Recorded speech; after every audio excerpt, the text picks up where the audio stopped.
여러분들, 많은 분들이요, 교회에 나오는 이유가 뭐냐? 자신의 문제들이 해결될 것을 기대하면서 나오죠. 자신의 원하는 것들을 얻기 위해서 나오는 경우가 있습니다. 여러분들, 예수를 믿으면 만사 형통한가요? 예수를 믿으면 모든 걸 다 얻고 모든 문제가 해결되어지나요? 아니죠. 여러분들, 저는 여러분들 모두가 다 항상 건강하시고 평안하시고 자녀분들도 다 잘 되시고 아무 문제 없이 정말 평안하고 만사형통하시기를 항상 기도하고 있습니다. 근데 여러분들, 예수님을 믿고 따를 때 만사가 형통하다라고 말하는 것은요, 많은 오해와 분란의 소지가 됩니다. 왜냐? 성경을 봤을 때 예수님께서 여러분들에게 그것을 이 땅에서 약속하시진 않았어요. 나를 믿고 따르면은 너가 많은 돈을 벌게 되고 좋은 직장을 갖게 되고 너희 자녀들이 잘 풀리고 아무 문제 없이 잘 건강하게 살 수 있다 라고 말씀하신 적이 한 번도 없습니다.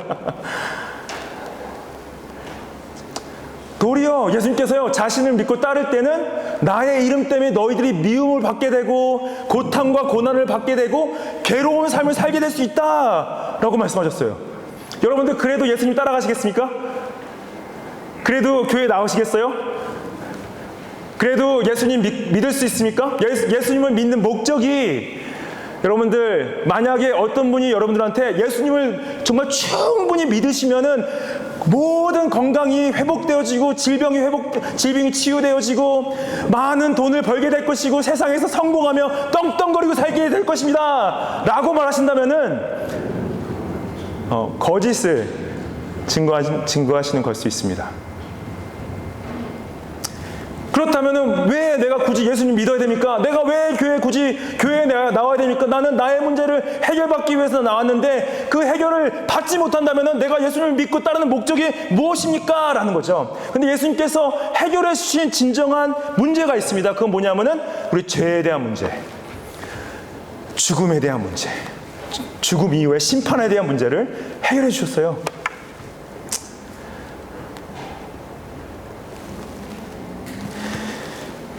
그런데 그 예수님을 따라가는 자들이 이 땅에서 삶이 모든 문제가 해결받거나 원하는 삶을 살지 못하는 경우가 올 수 있다는 거죠. 예수님을 따르던 이 바울과 함께했던 사람들, 고난을 당하게 됩니다. 고난을 당했을 때 그들이 어떻게 반응했냐, 어떻게 그 고난을 대했냐를 함께 보면서 우리도 고난을 그렇게 대했으면 좋겠습니다. 그래서 오늘 보기 원하는 거는요, 먼저 고난을 당했을 때 하나님을 향한 자세, 그 다음에 한 영혼을 향한 자세, 그 다음에 세상을 향한 자세, 이 세 가지를 보기 원하는데요. 이 바울이 2차 전도여행을 떠났죠. 전도여행을 떠날 때 시작부터 문제가 많았습니다. 왜냐하면 바나바와 함께 1차 전도여행을 잘 성공적으로 마쳤어요. 근데 2차 선교여행을 떠날 때부터 문제가 있었죠. 바나바와 갈등이 있었습니다. 동의하지 못한 부분이 뭐였습니까? 마가와 함께 동행하는 것을 동의할 수 없었어요. 결국 갈라서게 됩니다. 시작부터 문제가 있었죠. 갈라서서 다른 길을 가게 되고, 갈 때 신라가 이제 바울과 팀을 이뤄서 동행하며 또 이 사도행전을 기록했던 누가도 이 팀으로 합류해서 같이 2차 여행을 떠납니다. 떠났을 때 먼저 그 전에 1차 여행 때 개척했던 교회를 방문을 하죠. 왜냐? 가서 예루살렘 총회에서 결정된 그 할례의 문제, 할례를 받아야지 구원을 받는 것이 아니라 오직 예수 그리스도를 믿는 믿음으로 구원을 받을 수 있습니다. 이방인 그리스도인들은 할례를 받지 않아도 됩니다 라는 것을 전해주기 원했죠. 그래서 가서 더베아 루스라라는 곳에 갔을 때 특별히 거기서 교회에 칭찬받는 형제를 만납니다. 디모데라는 형제를 만나고 그 디모데가 결국 이 팀에 합류하게 돼요. 디모데가 합류했을 때 사도 바울이 놀랍게도 디모데에게 할례를 받게 합니다. 왜냐하면 디모데의 엄마가 유대인이었기 때문에 디모데가 그 할례를 받음으로 유대인에게 복음을 증거할 때 그들이 시험 들지 않게 하기 위해서 할례를 받게 하죠. 그래서 할례를 받게 한 목적이 구원을 받게 하기 위한 목적이 아니라 복음 사역을 더 잘할 수 있게 문화적으로 맞춰주기 위해서 할례를 받게 하죠. 그러고 나서 이 바울과 그 팀은 북동쪽으로 사역을 하려고 계획을 세우고 나아가는 가운데 무시아라는 곳에 갔을 때 성령께서 그들의 길을 막습니다.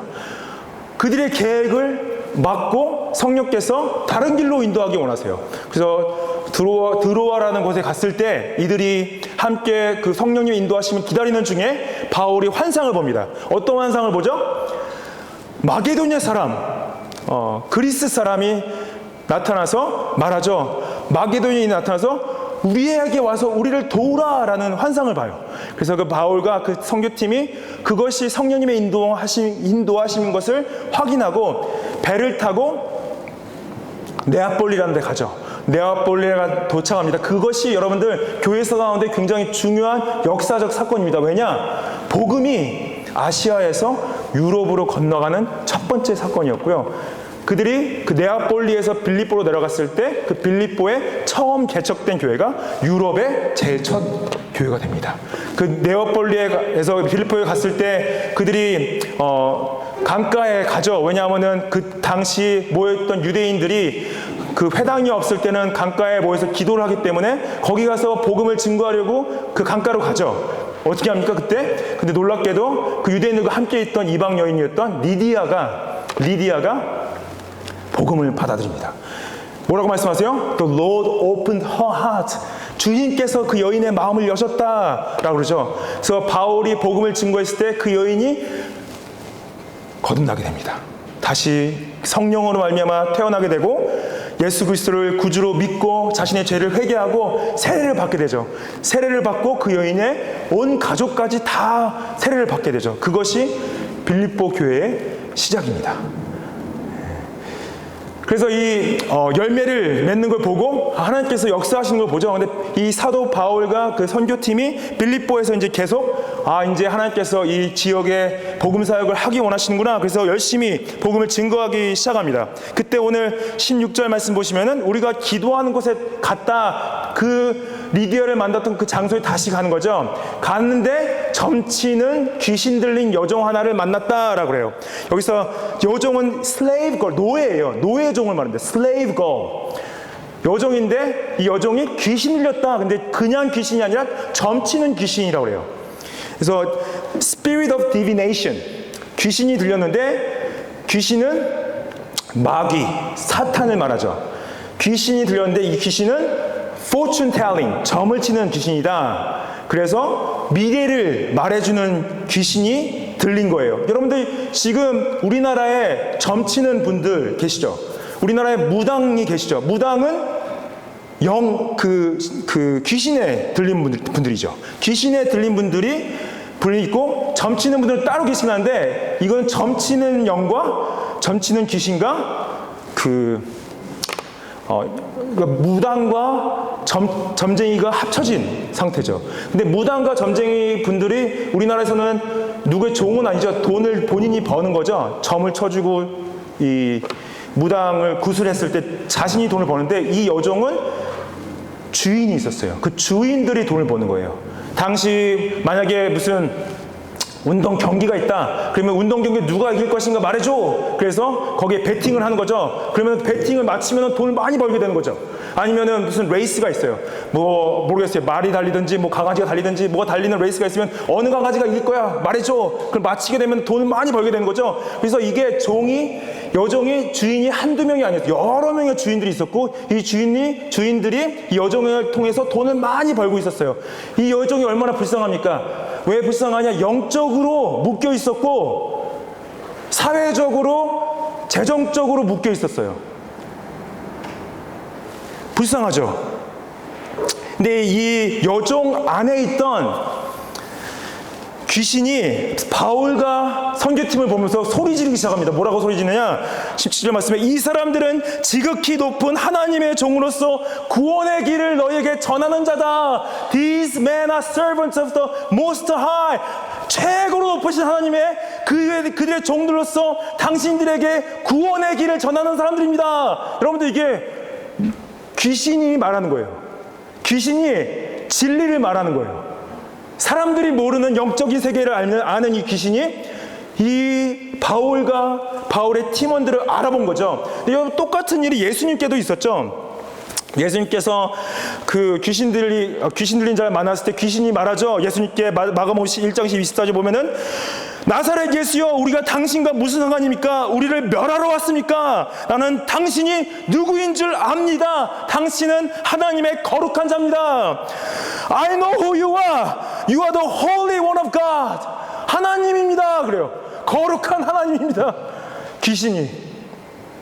근데 예수님도 짜증내셨죠. 조용하라고. 근데 바울과 선교팀원도 귀신이 이런 소리를 지르면 짜증이 나는 거예요. 여러분들, 이런 일들이 지금도 있는 거 아세요? 물론 모두가 다 귀신 들렸다는 게 아니지만은, 제가 여러분들 그 홈리스 사역 가서 설교하잖아요. 설교할 때요, 갑자기 설교 중간에 막 누가 소리를 질러요. 그리고 막 웃던지 말을 끊으려고 합니다. 물론 그분이 귀신 들렸다는 게 아니라 귀신이 들렸을 수도 있다는 거죠. 예. 아니면 양로원에 가잖아요. 양로원에 가면은 갑자기 할머니 할아버지가 갑자기 이상한 소리를 내든지 막 소리를 지르든지 제 말을 끊든지 계속 합니다. 물론 그분이 귀신이 들렸다는 게 아니라 귀신이 들렸을 수도 있다는 거죠. 귀신이 그분을 사용할 수 있다는 거죠. 그런 일들이 여러분들 지금도 비일비재합니다. 여러분들 어쩔 때는 자녀분들이 귀신 들린 것 같지 않으세요? 너무 심각하게 여러분들에게 힘들게 하세요. 여러분들 자녀들이 귀신 들렸다는 게 아니라 그렇게 들린 것처럼 보일 수 있다는 거죠. 그런데 여기서 이제 바울이 이것 때문에 괴로워요. 18절 보면은 심히 괴로워했다고 합니다. 심히 괴로웠다면은 바울이 그냥 이 귀신을 쫓아냈으면 돼요. 근데 이 며칠 동안 그냥 짜증나면서 괴로우면서 버텨요. 버티다가 그 다음에 말합니다. 예수 그리스도의 이름으로 내가 내게 명하노니 그에게서 나오라 라고 귀신이 나오죠. 놀랍게도 바울이 뭐라 그러니까 나 바울의 이름으로 내 능력으로 말하노니 나오라 하지 않죠. 뭐라 그래요? 예수 그리스도의 이름으로 나오라 하니 나왔습니다. 이게 뭡니까? 누구의 이름에 능력이 있는 거예요? 예수님의 이름에 능력이 있는 거죠. 예수님이 이 정말로 악귀에 씌은 그 불쌍한 여종을 자유케 하신 거죠. 예수님의 이름에 능력이 있습니다. 여러분들 자유케 할 수 있어요. 근데 세상 사람들은요, 본인들이 그런 악한 영의 영향 가운데 있는지도 모르고 살아가고 있습니다. 예수님은 우리를 영적으로 자유케 하시는 분입니다. 이 여종이 구원을 받는 거죠. 근데 여러분, 이게 여기서 우리가 질문을 던져야죠. 무슨 어떤 질문을 합니까? 왜 바울이 그 여종을 보자마자 좀 죽기를 해주면 좋았을 텐데 왜 며칠 동안 막 이렇게 견디고 인내하고 짜증내고 화나다가 왜 나중에 했을까? 왜 진작하지 않았을까? 질문할 수 있죠. 굉장히 중요한 질문입니다. 여러분들 아무도 그런 생각을 안 하셨어요? 왜 바로 좀 해주지 왜 며칠 동안 기다렸다 하냐라는 이유를 댈 수가 있죠. 첫 번째로 중요한 거는 사도 바울이 당시 성령님의 인도하심을 받고 있었고 성령님의 분별에 따라서 그분의 명령에 따라서 일을 하고 있었기 때문에 분명히 이 시기가 필요한 것을 알고 있었다는 거죠. 바로 내쫓지 않는 부분에 있어서. 그 두 번째는 뭐냐면은 만약에 여종을 바로 죽기를 했다면은 이 여종의 주인들이 바울과 그 선교팀을 바로 감옥에 가둘 수 있었기 때문에 며칠 동안 사역할 수 있는 기회가 사라지는 거예요.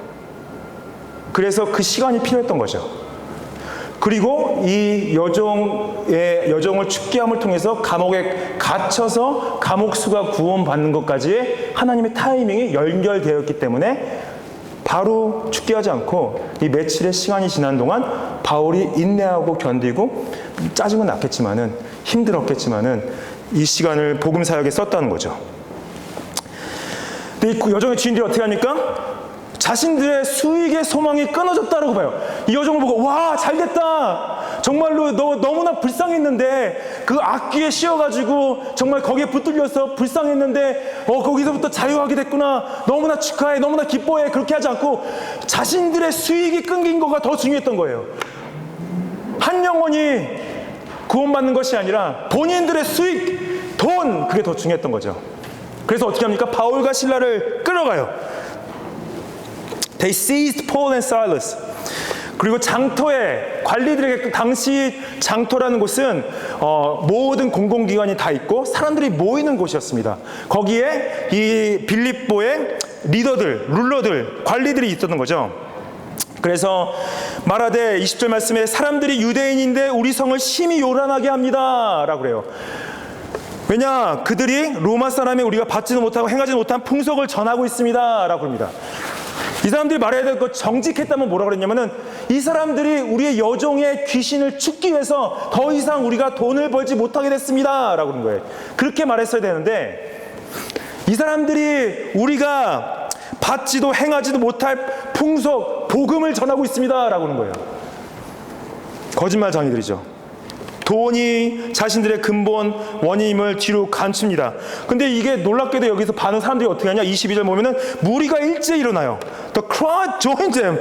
사람들도 다, 거기 모인 모든 사람들이 와, 여종이 귀신에서부터 풀려났구나, 그것 때문에 좋아하는 것이나 여종의 귀신을 쫓아낸 이 사람들을 공격하는 거죠. 상관들이 옷을 찢습니다. 옷을 벗깁니다. 왜냐? 때릴 때 맨살에 때려야지 제대로 아파하기 때문에, 제대로 피를 흘리고 고통을 당할 수 있기 때문에 찢기고 때리기 시작해요. 그래서 감옥에 가둡니다. 24절 말씀 보면은. 그리고 착고에 채워요. 이 착고를 채운다는 것은 그 다친 몸 안에 맨살에다가 이 사슬을 채우는 것이 당시 고문의 일종이었어요. 그래서 고문을 더 계속하기 위해서, 아픔 가운데 있게 하기 위해서 착고를 채우고 감옥에 가두는 거죠. 이때 여러분들 바울이나 실라였으면 여러분들 어떻게 하셨겠습니까? 하나님, 우리가 하나님 위해서 이렇게 복음도 전하고 사람들의 이 여종의 귀신을 쫓아주고 너무나 좋은 일을 많이 했는데 어떻게 우리를 이렇게 얻어맞게 하고 감옥에 가두게 할 수 있습니까? 하나님, 이러실 수 없습니다. 너무나 괴롭습니다. 너무나 아픕니다. 그렇게 했어야 정상 아닙니까? 그런데 어떻게 해요? 25절 말씀에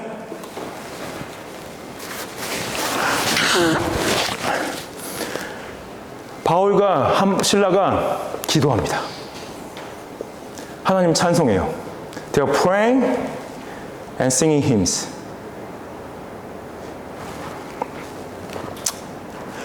매맞은 자리가 너무 아팠을 거예요. 그리고 채워진 사슬이 너무 괴로웠을 것입니다. 근데 불평과 불만을 표하는 것이 아니라 찬양해요. 기도합니다. 하나님, 감사합니다. 우리가 예수 그리스도의 이름으로 이렇게 고난받고 예수님 복음을 증거하다가 이렇게 핍박을 당하는 것에 이러한 특권을 허락하셔서 감사합니다. 제정신이 아닌 거죠? 미친 거죠? 하나님을 찬양해요. 하나님 감사합니다. 하나님 높입니다. 주님, 주께서 우리와 함께 하심에 주님의 은혜가 너무나 놀랍습니다. 맨정신이 아닌 거죠. 근데 이 모든 감옥에 있는 사람들이 다 듣죠. 이것을 들으면서 이들의 말하는 표현들을 듣습니다. 여러분들, 고난이 왔을 때 어떻게 하세요? 괴로운 일이 있을 때 어떻게 하십니까? 여러분, 우리는 너무나 그 괴로운 상황에서 벗어나기 원해요. 당연하죠. 그 하나님께서 우리를 해결해 주기 원하시고 그 문제가 없어졌으면 좋겠어요. 만약에 그렇게 되지 않았을 때 어떻게 하시겠어요? 그래도 하나님 붙잡을 수 있습니까? 그래도 하나님 의지할 수 있습니까? 우리의 믿음은요, 우리의 상황과 우리의 환경에 있지 않습니다. 우리의 믿음은 오직 살아계신 하나님 그분께 있다는 거죠. 여러분들 어려운 일 가운데 계시다면 기도하십시오. 괴로운 가운데 있으면 찬양하십시오. 주님께서 여러분을 붙잡아 주십니다. 주님께서 여러분을 치유해 주십니다. 함께해 주시고 여러분들 기도를 들으시고 여러분들 찬양을 받으십니다.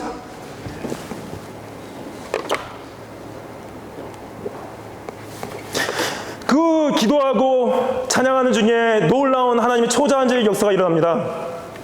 갑자기 큰 지진이 일어나요. 옥토가 움직이고 문이 다 열리고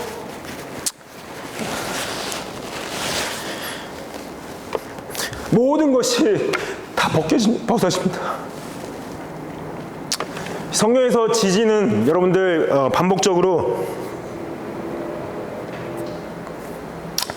하나님의 임재하심을 드러냅니다. 초자연적인 하나님의 임재를 드러내는 것이 지진이죠. 이게 모든 죄수의 것까지 다 벗겨졌다는 것은 이들이 환상을 본 것이 아니라 이게 역사적 사건이라는 걸 말하고 있어요. 이게 베드로의 추록과 좀 다른 이유가 뭡니까? 베드로가 사도행전 12장에서 베드로가 추록할 때는 하나님의 사자, 하나님의 천사가 나타나서 데리고 나가요. 문을 다 열어주고 감옥수들을 다 치워주고 나가게 자유하게 되죠. 근데 여기는 다른 게 뭐냐면은 이들이 도망가지 않아요.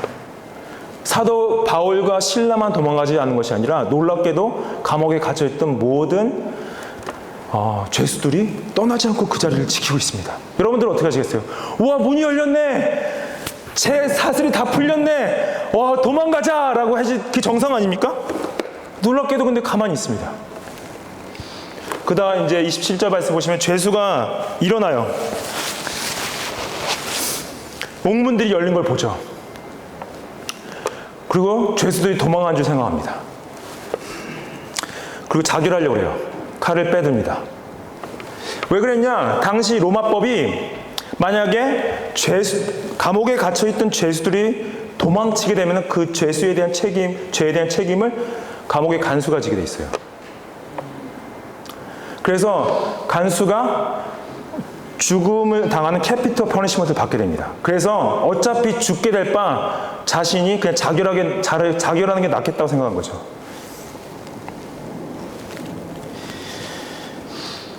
자결하려고 할 때 바울이 소리 지르죠.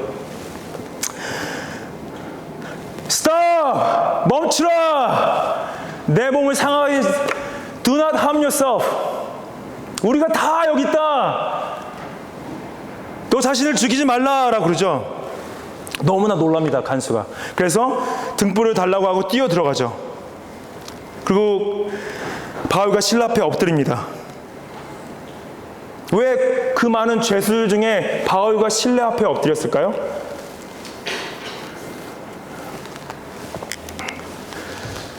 그러고 나서 여러분들이라면 이 간수라면 어떻게 질문했겠어요? 왜 도망가지 않고 여기 그대로 계십니까?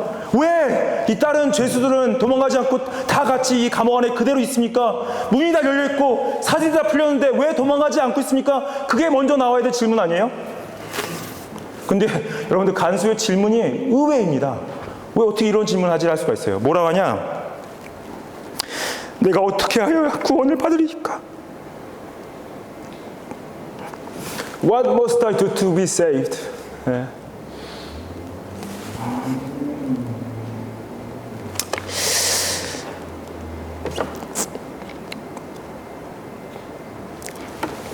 이 간수의 질문이 좀 의외처럼 들릴 수 있습니다. 왜냐? 왜 갑자기 구원 얘기를 하지? 그럴 수 있어요. 근데 아마도 간수는 이 여종 안에 들렸던 귀신이 소리 지르는 것들을 분명히 들었을 것입니다. 왜냐하면 여종이 여러 날 동안 그걸 외쳤어요. 이 사람들은 가장 높으신 하나님의 종들입니다. 당신들에게 구원의 길을 선포하러 왔습니다. 그거를 지겹게 들었겠죠. 그리고 아마 간수는 들었을 거예요. 이들이 왜 갇혔는데 찬양을 하고 있지? 갇혔는데 왜 기도를 하고 있지?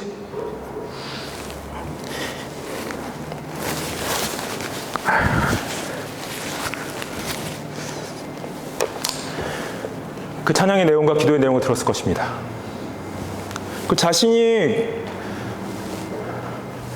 구원은 그냥 자신의 목숨을 끊는 것이라 생각했을 거예요. 이 모든 문제의 해결은 내가 내 생명을 끊음으로 해결할 수 있다 생각했을 것입니다. 그래서 물어보는 거죠. 제가 무엇을 하여야 구원을 받을 수 있습니까? 여러분들 이 질문 자체는 행위에 있죠. 무엇을 해야 된다. 내가 목숨이라도 끊을까요? 내가 교회 나갈까요? 내 교회 나가서 봉사라도 할까요? 교회 나가서 헌금이라도 할까요? 교회 나가서 집사라도 될까요? 내가 무엇을 하면 구원을 얻을 수 있습니까? 근데 바울의 대답은 행위에 있지 않았어요. 믿음에 있었습니다. 주 예수를 믿으라. 그리하면 너와 내 집이 구원을 받으리라 Believe in the Lord Jesus. You will be saved and your household. 너 자신의 그 고난과 고통을 너 자신의 목숨으로 해결할 수 없어. 예수님이 너를 위해 죽어주셨어. 예수님이 너의 죄값을 치르셨어. 예수님을 믿기만 하면 돼. 그러면은 너뿐만 아니라 너의 가족까지 구원을 받을 수 있어. 결국에는 행위에 있지 않고 믿음에 있다. 예수님을 믿어라. 예수님이 하신 행위를 믿어라는 거죠. 예수님께서 십자가에서 죽으시고 부활하신 그 대속의 사랑과 은혜를 믿어라. 여러분들, 우리 인간에게 가장 큰 고난과 고통이 뭐죠? 성경은 죄라고 말합니다. 우리 안에 있는 죄성. 죄로 말미암은 많은 증상들 있죠. 많은 증상들, 우리의 욕심, 우리의 교만, 미움, 싸움, 아픔, 질투, 우울함, 탐욕, 정욕, 그 증상들이 있죠. 그것들이 우리한테 고난과 고통을 가져온다고 말하고 있고요. 우리 인간에게 가장 큰 고통과 고난은 뭐죠? 죽음입니다. 그렇죠? 근데 성경은 그 죽음에서 끝나지 않고 죽음 이후에 심판이 있다고 얘기를 하고 있어요. 여러분들, 그 고난과 고통이 왔을 때 그 누구도 자신이 해결할 수 있는 사람은 없습니다. 여러분 자신이 목숨으로 그거를 해결한다 할지라도 그것이 해결되지 않아요. 예수님만이 해결해 주실 수 있습니다. 예수님을 믿으십시오. 구원을 받으세요. 세상은요, 여러분들 자신이 해결할 수 있다고 계속 말하고 있습니다.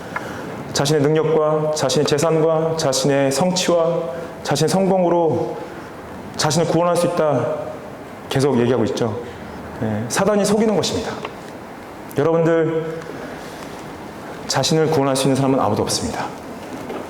예수님만이 구원할 수 있어요. 예수님께서요, 영생을 약속하십니다. 그래서 크리스천들은요, 지금 당장의 상황과 당장의 환경과 당장의 문제들이 해결되지 않더라도 영원한 소망 가운데 살고 있기 때문에 우리 마음은 평안합니다. 우리 마음은 기뻐할 수 있어요. 예수님 믿으십시오. 그래서 제가 아까 그냥 지나가게 했지만 우리가 첫 번째 포인트는 고난을 당했을 때 우리가 기도와 찬양으로 고난을 대하는 것이고요. 두 번째는요, 우리가 고난을 당했을 때 그리스도를 믿는 믿음으로 그걸 받아들여야 된다는 거죠. 간수가 이제 바울과 실라가 가르친 그 복음을 받아들입니다. 예수님을 구주로 영접해요. 바울과 실라를 자기 집에 데려다가 상처를 치유해줘요. 이미 피를 흘리고 온전 온몸에 상처가 가득한 사람들을 감옥 전에 상처를 치료했었는데 이제 그게 보이는 거죠. 그리고 데려다가 치료해주고 그리고 치유하고 먹여주고 그와 그 가족이 세례를 받습니다. 그리고 그 집안이 다 기뻐해요.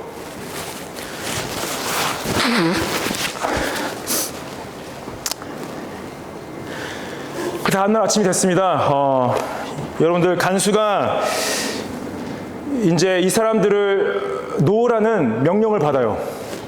아마 상관들이 생각했을 때는 이들한테는 돈을 좀 기대했던 것 같아요. 바울과 사도한테 좀 돈을 기대했던지 아니면은 그 여종의 주인들한테 돈을 좀 기대했던지 그런 것들이 좀 기대한 것이 기대치가 안 맞으니까 그냥 아무 소용이 없다 생각하고 이제 풀어줄 생각을 했던 것 같아요. 그래서 풀어줘라 라고 그러는데 바울이 뭐라고 하냐면은 37절 말씀에 너희들이 로마 사람인 우리를 죄도 정하지 아니하고 공중 앞에서 때리고 옥에 가두었다가 이제는 가만히 내보내고자 하느냐? 그들이 친히 와서 우리를 데리고 나가야 할 것이다 라고 그러죠. 그래서 여기서 우리가 바울을 통해서 봐야 될 건 뭐냐면요, 여러분들 만약에 불의한 것으로 여러분들이 세상에서 억울함을 당했을 때 그 잘못된 것을 지적할 수 있어야 된다는 것을 또 보여줘요. 그래서 잘못됐습니다. 그걸 바로 잡아야 됩니다. 그걸 외칠 수 있어야 된다는 거죠. 물론 제가 이제 설명을 드리겠지만은 그럼 왜 진작 얘기하지 않았나 생각할 수 있는데, 당시 이제 로마법에서는 로마 시민권자들은요 재판을 공정하게 받을 권리가 있었어요. 그리고 재판을 받은 다음에 형을 받아야 되는데, 이 지금 빌립보의 상관들은 재판을 제대로 하지도 않고 형량을 주지도 않고 그냥 자신들 멋대로 자신들의 이익을 위해서 가둔 거죠. 근데 그렇다면은 우리가 질문을 던져야죠. 왜 바울이 굳이 이거를 이 사람들이 때리기 전에, 감옥에 가두기 전에 본인이 로마 시민권자인 걸 왜 미리 밝히지 않았을까라는 질문을 던질 수가 있습니다. 굉장히 중요한 질문이에요. 왜 굳이 감옥에 갇히지 않았어도 되고 얻어맞지 않았어도 됐는데 재판을 제대로 받고 형량을 받든지 아니면은 억울함에서 풀리든지 할 수 있었는데 왜 이런 어려운 상황과 고난과 고통을 그대로 인내하면서 받아들였을까? 첫 번째는 뭐냐면은 이것을 통해서 아까도 이제 말씀드렸지만은 성령의 인도하심을 받고 있는 상태에서 이것을 지나가야 될 것을 성령께서 말씀하시는데, 이것을, 이 고난과 고통을 지나갈 때 예수 그리스도의 고난과 고통을 모범으로 삼고 따라가는 거였어요. 예수님도 십자가에 죽이실 필요가 없었죠. 하지만은 가만히 계셨죠. 그리고 형을 받으셨죠. 그래서 이때 이 성령의 인도하심을 받던 바울과 이 사일러스는 이것을 견디는 거였어요. 견뎠는데 왜 이러한 성령의 인도하심 따라 이걸 견딘 가장 큰 목적 중에 하나는 뭐가 있냐면은 교회를 보호하는 것에 목적이 있었습니다. 40절 말씀 보면은 이 두 사람이 옥에서 나와요. 옥에서 나와서 바로 떠나지 않고 루디아의 집에 들어가서 형제들을 만나보고 위로하고 갑니다. 이게 왜 중요하냐? 만약에 바울과 실라가 이러한 과정을 거치지 않고 그냥 빌립보를 떠났다면은 나중에 이 상관들과 관리들과 어떤 이 사람들이 빌립보 교회를 공격할 수 있는 충분한 상태에 있던 거죠. 근데 바울이 이러한 어려운 과정과 이 억울한 과정을 지나가면서 상관들에게 너희들이 잘못했고, 상관들이 긴장하죠. 본인들이 로마 정부로부터 잘못된 걸 당할까봐. 그래서 함부로 교회를 공격할 수 없었고, 교회를 공격하더라도 합법적으로 공격을 했어야지 되는 거죠. 그래서 결국 이 사도 바울과 실라가 이런 고통과 고난을 인내하고 참았던 것은 교회를 보호하기 위해서, 그리고 교회를 위로하기 위해서, 그리고 복음의 역사를 위해 그런 고난과 고통을 참았다는 거죠. 여러분들 진리를 거부하고 복음을 무시하는 세상 가운데 살고 계십니다. 여러분들을 억울하게 할 수 있어요. 직장에서나 아니면 가족 안에서나 학교 안에서나 회사 안에서 여러분들 억울함을 당하실 수 있습니다. 근데 괜찮아요. 그냥 잘못된 것은 잘못됐다 말하셔도 괜찮습니다. 근데 어쩔 때는요, 우리가 인내해야 되고 그것을 견뎌야 될 때가 있습니다. 왜냐? 어쩌면은 그 여러분들의 인내와 견딤을 통하여서 구원받을 한 간수를 위해서, 여러분들의 견딤과 인내를 통하여서 복음이 역사할 수 있다는 거죠. 여러분들, 우리 모두는요, 세상에 주는 고난과 고통으로부터 자유한 사람은 아무도 없습니다. 어떻게 그걸 대하는가가 다른 거예요. 여러분들, 기도와 찬양으로 대하십시오. 예수님을 믿는 믿음으로 대하십시오. 진리로 바로 잡으면서 고난과 고통을 승리하시고 이겨내시기를 축복합니다.